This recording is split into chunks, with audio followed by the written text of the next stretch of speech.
มาเด้อผู้ใดอยากรักซอยเด้อ ผู้ใดโชดบ้านนางผู้ใดโชดมาลกกาซอยบ่เอิญผู้ว่า มาลักกาซอยนี่เด้อมาทางพีเด้อ สาวนางยังว่างอยู่ว่า ยังว่าง100%มาเลยต้องการอยู่เด้อ คือว่าชนะคือได้ยินว่ากินอยู่นำนอนนำคือว่าจังซั่นบ่ดำนาได้ยินบ่เอาได้ยินเราว่าไปดำนาซอยกินนำนอนนำเราว่าคักได้ชนะว่ะ คอยเลี้ยงหมด เลี้ยงหมดทุกอย่าง เป็นพี่แสนหาเด้อ ปันแสนห้าถึงกิน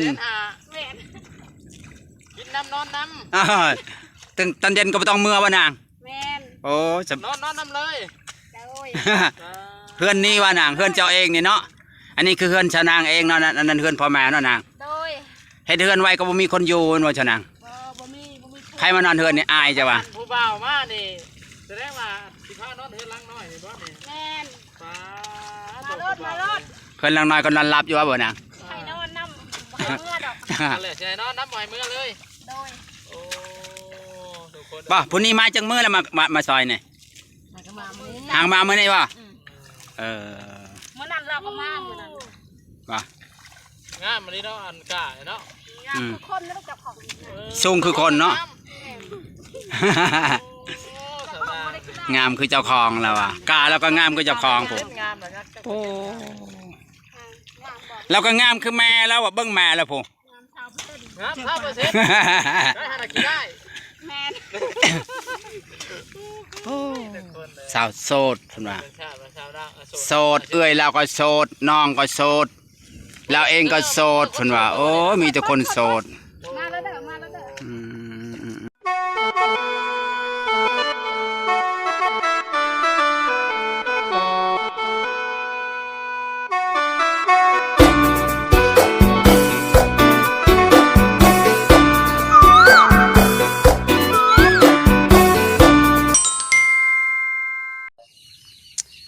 กับสบายดีหรือว่าสวัสดี FC พังไทยพังลาวหรือว่าต่างประเทศก็ยินดีเข้าสู่สองบ่าวน้อมพามวลอีกแล้วพี่น้องมื้อนี้ก็ไปหาสาวโสดคนหนึ่งพี่น้องชื่อว่าสาวนางคนโสดพี่น้องดังทาง TikTok พี่น้องเปิดใจโสดหลายเดือนแล้วพี่น้องตอนนี้ก็ยังโสดคือเก่าพี่น้องมื้อนี้ก็แล้วว่าปิดตามข่าวว่าเป็นใดมีคนคลองใจมีคนจองหรือยังเป็นเรื่องโสดคือเก่าหรือจังไรเราต้องไปถามข่าวตอนนี้สาวนางยังกำลังเพิ่นลกกาเพิ่นดำหน้าอยู่พี่น้องไปไม่ต้องศึกษาชีวิตเวลาเราต้องไปถามข่าวว่าสาวนางสิตอบจังไรยังโสดคือเก่าว่าหรือว่ามีผู้บ่าวมามันแล้วบ่เพราะว่าได้ยินข่าวว่าผู้บ่าวจะมามันแต่เฮงเลยพี่น้องหรือว่ามามันหรือยังเขาก็ยังบ่ฮู้พี่น้องมื้อนี้เราต้องไปถามข่าวว่าสาวนางสิตอบจังไรพี่น้องไปเบิ่งไปชมนำกันเลยสบายดีชาวนางคนน่ะ สิมาลอกกาดำนาแล้ว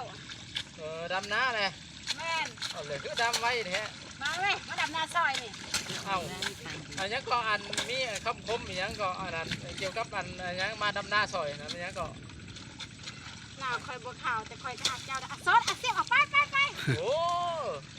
มันยังเงี้ย กำลังเป็นฮิตตอนนี้แม่นบ่ โดย แม่นกำลังฮิตกันขนาดเลยนี่คือชาวนาอโศกเสียบ มาเด้อมาเด้อซดเด้อมาเด้อ ดำจังมือเลยนะ โซเดอร์มาดำหน้าซอยเนี่ยล่าว่า มาโลด ดำจังมือเลยนางเนี่ย ชาวนางอโศกเสียบ ซีมือนี่วะ แม่น ลูกกาดำนาทุกคนเลย โสดมันว่าพวกนี้อ่ะสองคนนี่ก็โสดป่ะเนี่ย ซด นี่สองคนนี่ก็โสดป่ะเนี่ย โอ้มีแต่คนโสดนะฮะ ซดเลยเป็นซดเด้อ ผู้ชายกบนั่นก็โสดป่ะ เบี้ยกินชามันจะไปซดก็ไปจับไอ้น้องซด ผู้ชายกบมันโบโสดเนาะมีคนจองแล้วผู้ชายกบมันเด้อ มือเนี่ยเนาะ โสดแต่3 คนเนาะ ไปทางไหนเด็ก ไปเลี้ยงงัว ไปเรียกงูอ่ะ หากระยูมือนี่ไปหาผู้เบ้า เอาเลย ไปหาว่าเอาใช่ เจ้าจะใช้อะไรนะ ใช่คำว่าผู้บ่าวหลัก3จะมาหาเจ้าบ่นางแม่นบ่เขาได้ยินเขาว่าได้ ใครบอก มีแล้วผู้บ่าวว่ามีผู้บ่าวจะมาหาเจ้าหลัก3ได้ไผเฮาว่าเขาบ่ได้ลืมคนหลัก3เฮาว่าคันเข้ามาเขาต้องติดต่อต้องคอยนะเขาว่าสนางบ่เห็นเงียบซิ เขาบอกยอมที่ซื้อ ลูกกากับว่าอย่างนี้ชุมพล เนาะ ผู้ใดขาดคนลูกกาดำนามาชาวนางเด้อ มาเด้อผู้เบ้าเด้อซดเด้อ ดนะธนาก็โสดอยู่นะ สดเลยพิเศษอี โสด100%เตะไปเตะเป็นหาม โส โม ดแต่ว่าบ่สดแม่นบ่ แม่ปปับเรา สดแต่บ่สด โสดแต่บ่สดเด้อทุกคนเด้อ แม่นว่าฉันน่ะ สดแบบเราพิเศษเลย ท่าเต้นเจ้าคณะแบบได้ก็คณะเต้นแบบลกท่าได้บ่เต้น เต้นโลกาบ่เต้นไม่ได้เต้นโลกามันบ่มีเสียงเพลงจะเต้นได้เนาะเนี่ย โอ้ยเราบ่ยากเสียงเพลงในคณะได้โอ้ย ลงกาวพี่ว่าอันยังก็คำคมหน้าก็คือคมว่าดู หนาเคยคือกบยังมือแหวนเขาเป็นเพศกันแบบซ้อนเสียบไป ว้ายไปนะฮักกะมาฮอดไล่นี่เลย หาก็มาฮอดบ่ ไปแล้วไปแล้ว ฮักกะมาฮอดไล่เลย บ่ชาวนางน่ะคนดุคนมันอะไรชาวนางเนาะ วันฝนดึงกันนะหลวงกายวันโลก บ่มีตะกะแตนบ่เนี่ยน่ะ จักล้านแล้วเขาเบิ่ง วันปลา 2 ล้านปลายบ่2 ล้านปลายอะไรนั่นเนาะ ไอ้นี่มันพันตายเลย นี่หยัง คลิป 2 ล้านยังเขาเบิ่งทาง TikTok มัน2 ล้านกว่านี่แหละ แน่นแบบนั่นแหละ ตัวคลิปอ่านหน้าคอยบ่ขาวหั่นล่ะว่า หนักคนบุกข่าวแต่คนกำลังใจเด้อผมบ้าซ้อนเสียบติ้มตัวสีไป นั่นแหละผู้บ่าวก็ได้ทุกคนอย่ามาเต้นใส่ แล้วมีเวลโลกาก็มีความสุขเนาะชาวนางน่ะบ่เมื่อยนะชาวนางน่ะเฮ็ดเวียกนี่ โลกาแบบว่าอย่างก็ถ้าเอิ้นว่ามีความบันเทิงนะทุกคน เนาะ มาเด้อผู้ใดอยากรักซอยเด้อ พอได้โชดบ่นางพอได้โชดมาโลกาซอยบ่เอิ้นผู้ว่า มาลักกาซอยนี่เด้อมาทางพีเด้อ ชาวนางยังว่างอยู่ว่า ยังว่าง100%มาเลยทำงานอยู่เด้อ คือว่าชนะคือได้ยินว่า กินอยู่นำนอนนำคือว่าจังซั่นบ่ดำนาได้ยินบ่เอาได้ยินแล้วว่าไปดำนาซอย กินนำนอนนำเราว่าคักได้ชนางว่ะ คอยเลี้ยงหมด เลี้ยงหมดทุกอย่าง เป็นที่ เรียกอีก แสนหาเด้อ ปันแสนห้าถึงกิน แม่น กินน้ำนอนน้ ถึงตอนเย็นก็บ่ต้องเมื่อบ่นาง แม่น โอ้จะ ำนอนน้ำเลย โอ้ย เพื่อนนี่ว่านางเพื่อนเจ้าเองนี่เนาะอันนี้คือเพื่อนชาวนางเองเนาะอันนั้นเพื่อนพ่อแม่เนาะนาง โดย เฮ็ดเฮือนไว้ก็บ่มีคนอยู่ว่าชาวนาง บ่มี ใครมานอนเฮือนนี่อายจ้ะว่ะ ผู้บ่าวมานี่แสดงว่าสิพานอนเฮือนลังน้อยนี่บ่นี่ แม่น ป้า มาลด เพิ่นลังน้อยก็นอนหลับอยู่ว่าบ่นาง ให้นอนน้ำบ่ให้เมื่อดอก กันเลยใช่นอนน้ำบ่อยเมื่อเลย โดย โอ้ทุกคน บ่ผู้นี้มาจังมื้อแล้วมาซอยนี่ มาก็มามื้อ ห่างมามื้อนี้บ่เออ มื้อนั้นเราก็มามื้อนั้น ว่าง ามมันนี่เนาะอันกาเนาะ งานทุกคนไม่ต้องจับของ สูงคือคนเนาะ สบาย งามคือเจ้าของแล้วอ่ะกาแล้วก็งามคือเจ้าของผม งามนะครับ โอ้เราก็งามคือแม่แล้วอ่ะเบิ่งแม่แล้วผม งาม100%ได้หากินได้ แม่น สาวโสดเพิ่นว่า เป็นชาวนา โสดเอื้อยเราก็โสดน้องก็โสดเราเองก็โสดเพิ่นว่าโอ้มีแต่คนโสด มาแล้วเด้ออืม คนป้าคนก็คือว่าฮึมๆพับในบาทนี่ พลก็ยกตกเนาะ ไม่อยากตก โพดก็พลแหละ บรรยากาศคุณฟอยคนตอนนี้ เตะก็เตะเป็นหาโมอ่ะกาก็งามงามพี่น้องเอ้ยผม ใช่กันเด้อ เตะน้ำใส่กันเตะขี้ต้มใส่กันวะ ตะบุใส่รถนี่ ใส่แอปพรได้สัก เราจะได้แต่บอก พระพรชาวนางถามดูว่าชาวนางคือว่าได้ข่าวดีว่ามีผู้บ่าวมาจะมามันแมนในรีบอส เราได้ยินข่าวว่ามีข่าวมาจีบนะ ยังบ่มีเด้อยังขาดเด้อ ยังข่าวอยู่ ยังขาดผู้บ่าว ยังข่าวผู้บ่าวอยู่ บ่มี ใช่ว่านี่ข่าวว่าผู้บ่าวจะมามันแหละ เอาของเอาทองเอายังมาหมัด มามันไปแหละ บ่มี บ่มี เขาหยอกซื้อ เขาหยอกละล่า แม่ อยากไปจังคือได้ยินดุแท้คือก็จำนำเลยว่าน่ะ บ่มีนะเจ้าว่าไปเนาะ บ่ แสดงว่าอันนั้นข่าวหรือ เพราะตะกะแตนหลายแล้วค่ะ จริงแล้วยังโสดเป็นบ่ สดแบบ100% โอ้ ตะกะแตนนางผม สนใจมาเลยสดเด้อ มาให้ใดมานอนน้ รถอาเซียบมานอนน้ำ ำ ให้มานอนน้ำเลย นอนน้ำละล่าได้บ่ แล้วไป โอ้ย ก็ให้นอนน้ำมันล่ากับเขาสิมาบ่คำว่านอนน้ำบ่ให้เฮ็ดเวียกเฮ็ดงานบ่ให้การกบการเขียดจักดี เอาใช่ไหม อยู่ที่ทงไห้ทงนาทุกคนในบ้านนี่ คงให้มานอนมันมาเฮ็ดหยังบ่ได้ทางเนาะสาวนางเป็นคนดุมันขยันอีหลี ลาครับแท้ ผู้บ่าวก็โทรจี้ว่าเบิ่งสาวนางให้ในเด้อเพิ่นว่าคอยฮักสาวนางแห้งๆได้ผู้บ่าวเพิ่นว่านอนกลางคืนก็คือหน้าเห็นหน้าสาวนางตลอดเด้อเพิ่นว่า อันผู้บ่าวอันที่ว่าจีบเพิ่นนั่นวะ แม่นเมืองไซบุรีว่านางผู้บ่าวเพิ่นน่ะผู้บ่าวคุยในโทรศัพท์ซื่อๆยังบ่แน่นอนเนาะนางเนาะ อันว่าแน่นอนนะ คุยกันซื่อๆถ้ามีผู้ใหม่ก็บ่แน่นอนเนาะนาง มาอยู่เป็นบ่ นี่คนโทรมาบ่แต่คอยบ่อยากเอา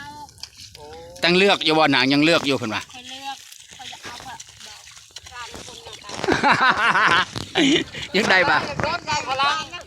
ยังได้บ่าวฝรั่งเพิ่นเห็นผู้บ่าวฝรั่งมื้อนั้นไปเที่ยวไปสวรรค์มื้อนั้นไปผู้เดียวเนาะนาง เพลงนั้นอยากได้ผัวพลัง อย่าได้พูดพลังโอ้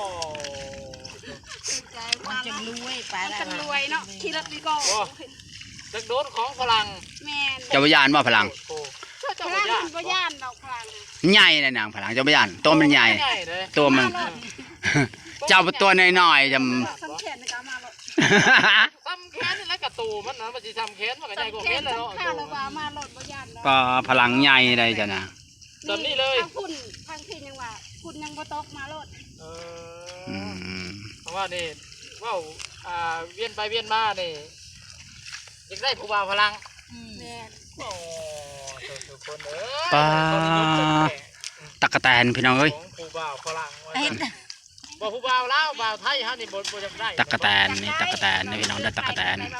มาพลังกันมาเลิกบ่ได้ก็อยากเอาเบิด เอาเมิดเป็นว่าเขาเลือกบ่ได้ฮะ เบาลาวก็เอา ใจนี่ก็อยากได้บ่าวพลังเลย แม่น